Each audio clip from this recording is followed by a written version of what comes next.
Afghanistan, a land of darkness, a place where people are miserable, where you could be killed at any moment, kidnapped without a trace, a country where human life has little to no value, children crushed beneath the shadows of its mountains. So, are you ready for a journey into a world filled with strangeness, unlike anything you've seen before? Afghanistan, officially known as the Islamic Emirate of Afghanistan, spans over 652,000 square kilometers of rugged and mountainous terrain. It is home to 42 million people and ruled under strict Sharia law. On the streets, you'll come across both men and women who are addicts. Reports say there are nearly 3.5 million of them. The country, once invaded by the Soviets, torn by terrorist groups, civil wars, and decades of American occupation, has now fallen deeper into crisis under Taliban rule. This has led to a generation raised with deeply broken minds. There is no true national unity. About 40% of the population is Pashtun, 22% are Tajik, and 20% belong to Turkic ethnic groups such as Uzbeks, Turkmens, and Kyrgyz. Many of these communities have been in conflict for years. Surprisingly, though, you might find people who speak Turkish. Many Afghans who fled illegally to Turkey and were deported back have learned the language. Their biggest dream? To live in Turkey or Europe. But when asked about Turkey, many say, it's a beautiful country, but Sharia law should come there too.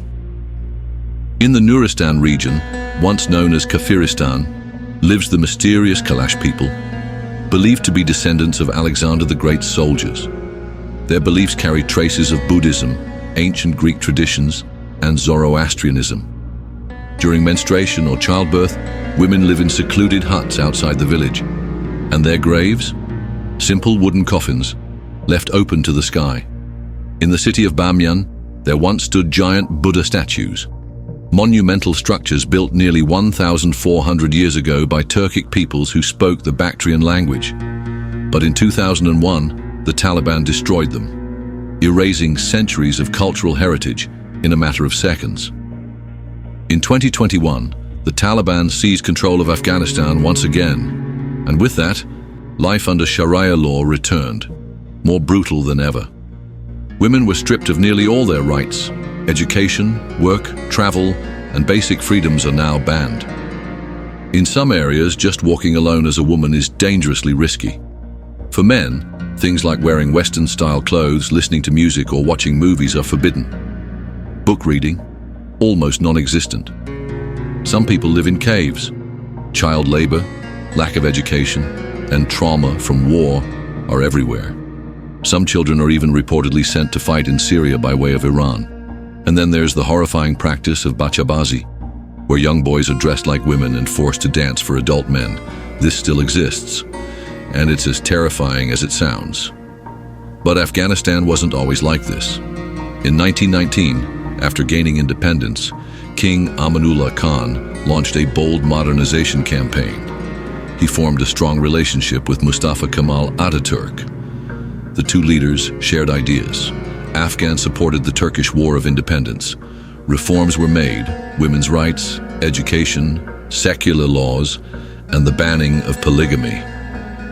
Amanullah even visited Turkey and called Atatürk "my brother." Afghanistan was among the first nations to recognize the Republic of Turkey. Doctors, teachers, and civil servants were sent to help. The first law and medical schools in Afghanistan were built by Turkish professionals, but British forces didn't stand by. They incited rebellion through religious and tribal groups. They claimed Amanullah's reforms were against Islam, even saying his constitution was a rival to the Quran. Atatürk, seeing the danger, warned him in a letter, "My dear brother, Afghanistan's situation is delicate. Be cautious. Be alert." Eventually, Amanullah was forced to abdicate and flee the country. Years later, upon hearing of Atatürk's death, he said, "I've lost a brother." Today, it may seem that 90% of Afghans support Sharia law, but researchers believe that's mostly out of fear, because true belief cannot be forced. It must come from freedom. You cannot dictate faith. You cannot enforce morality. True values grow from choice, not from oppression. Economically, Afghanistan is one of the poorest countries in the world. Around 85% of its people live on less than $1 a day. Poppy production once made up a major part of the economy. At one point, 80% of global opium came from here. But after the Taliban banned it, millions lost their livelihoods. Many turned to producing more dangerous synthetic drugs instead. Even international aid is severely restricted, especially for women. Despite the extreme poverty, aid cannot always reach those in need, because real progress comes from freedom, education, ethics, and justice. And sadly, Afghanistan has lost all four. There are so many painful lessons to learn from the tragic story of this shattered land.